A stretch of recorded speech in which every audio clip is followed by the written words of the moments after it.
আমরা শিখব এক প্রাকৃতিক, শক্তিশালী ও উপকারী শ্বাসব্যায়াম, কপালভাতি প্রাণায়াম। কপালভাতি প্রাণায়াম কি?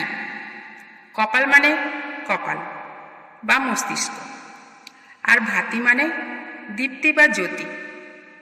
কপালভাতি এমন এক প্রাণায়াম যা মস্তিষ্ককে করে তোলে সতেজ ও দীপ্তিময়। এটি শরীর ও মনের বিষাক্ততা দূর করে এবং এক গভীর প্রশান্তি এনে দেয়। কপালভাতি করার নিয়ম: পদ্মাসন, সিদ্ধাসন বা সুখাসনে বসুন। পিঠ, ঘাড় সোজা রাখুন। চোখ বন্ধ করুন। নাক দিয়ে ধীরে ধীরে শ্বাস নিন, পেট ফুলিয়ে। তারপর জোরে ও টানা শ্বাস ছাড়ুন, শুধু নাক দিয়ে। প্রতিবার শ্বাস ছাড়ার সময় পেটকে ভিতরের দিকে টানুন।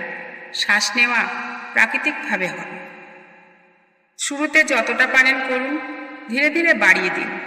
5 থেকে 10 মিনিট পর্যন্ত করতে পারেন। সময় খালি পেটে সকালে করাই উত্তম।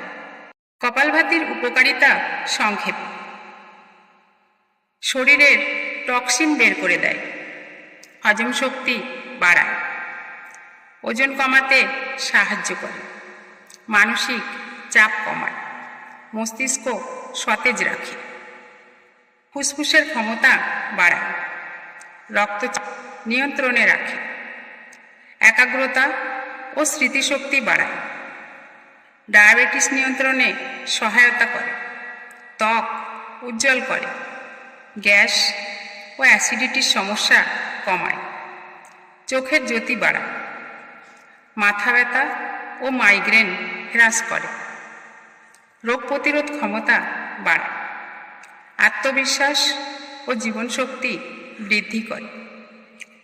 সতর্কতা: নিম্নোক্ত ব্যক্তিদের কপালভাতি না করাই ভালো: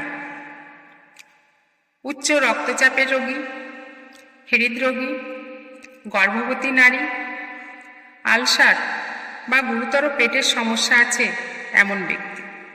নিয়মিত কপালভাতি করলে ইনশাআল্লাহ আপনার শরীর ও মন দুটোই থাকবে সুস্থ ও প্রাণবন্ত।